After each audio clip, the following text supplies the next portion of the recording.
আসসালামু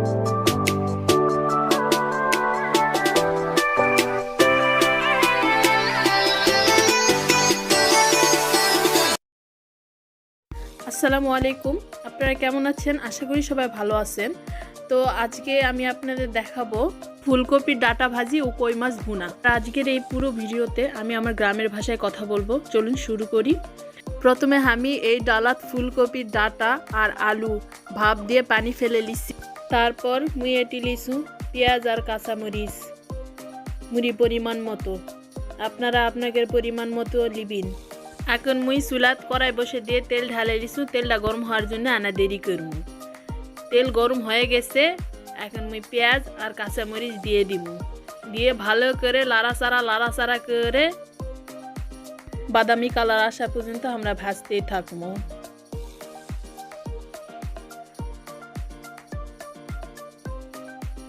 আপনারা দেখাই পাচ্ছেন পেঁয়াজটা কি সুন্দর বাদামি কালার হয়ে আছে। এখন আমি আগে থেকে ভাপ দিয়ে রাখ ফুলকপির ডাঁটা আর আলু এর ভিতরেই ছেড়ে দিব। এখন আমি এটা লাড়ে চাড়ে ভালো করে উশমিশ করব।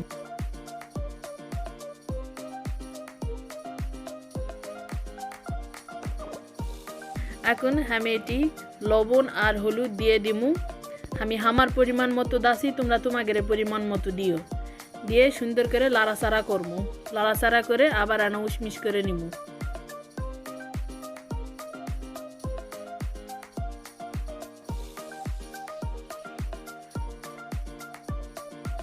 এইভাবে থামে থামে লাড়াচাড়া করতে করতে দেখবেন এক সময় ভাজির কালার চেঞ্জ হয়ে আসবে।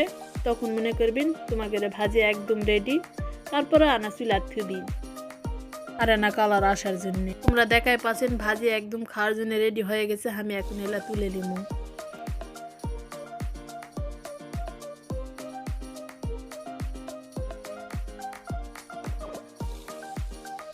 ওই ভাজিগুলা তুলে নেওয়ার পরে ওই একই কড়াইতে আবার কই মাছ ভুনা করে নিমু।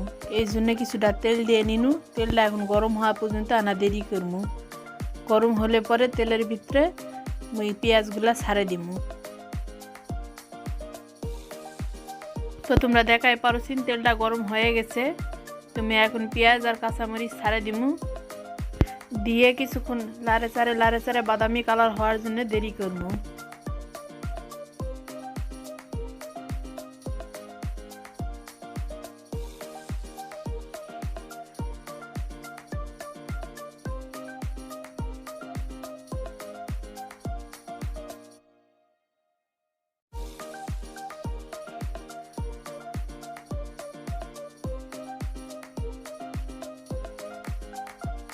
তো তোমরা সবাই দেখাই পাচ্ছেন কি সুন্দর বাদামি কালার চলে আছে। তো মুই এখন এটি 1 চা চামচের মতন রসুন বাটা দিমু আর হলো আদা বাটা দিমু।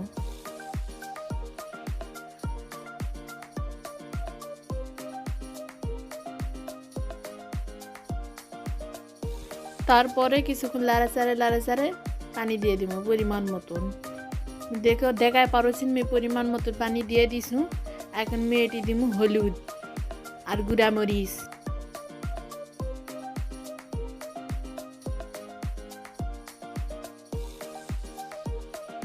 তোমরা সবাই দেখাই পারছেন মোর গুঁড়া মরিচ দেওয়া শেষ। এখন মেয়েটা সুন্দর করে আনা লাড়ে চাড়ে নিব।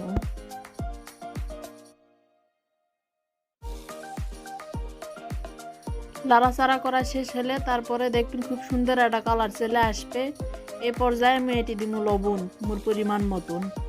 তোমরা তোরকে পরিমাণ মতো দিও। লবণ দেওয়া শেষ হলে আমি এটি দিব জিরা গুঁড়া 1 চা চামচের মতন। দিয়ে আবারও আনা ভালো করে লাড়ে চাড়ে কষানোর জন্য থুমু। সুন্দর করে কষামু।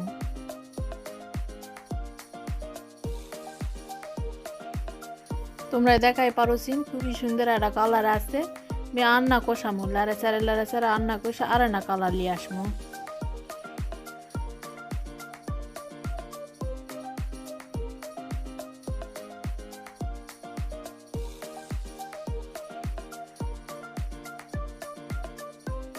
তারপরে যখন দেখবেন মশলার উপর ইনকা সুন্দর তেল ভাসুছে, তখন মনে করবেন তোমাদের মশলাটা কষানো হয়ে গেছে। এখন আমি আগের থেকে ধুয়ে রাখাই কই মাছগুলার ভিতরে ছাড়ে দিম। দিয়ে আন্না লাড়ে চাড়ে কষামো।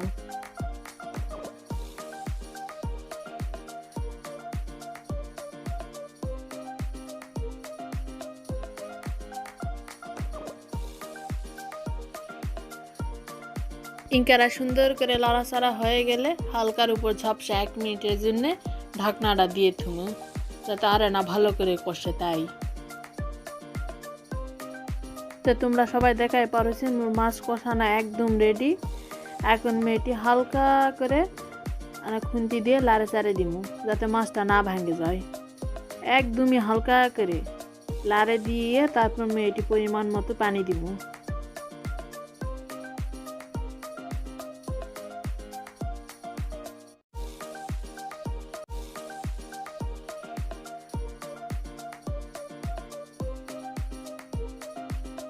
তো তোমরা সবাই দেখাই পারছেন মুড়িটি পরিমাণ মতন পানি দেওয়া হয়ে গেছে। এখন মেয়েরা 5 মিনিটের জন্য ঢাকনা দিয়ে ঢাকে থুমু।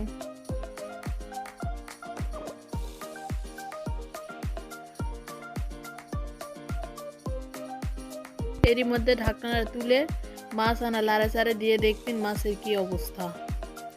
দেখে শুনে আবার ঢাকনা দিয়ে ঢাকে থুবেন।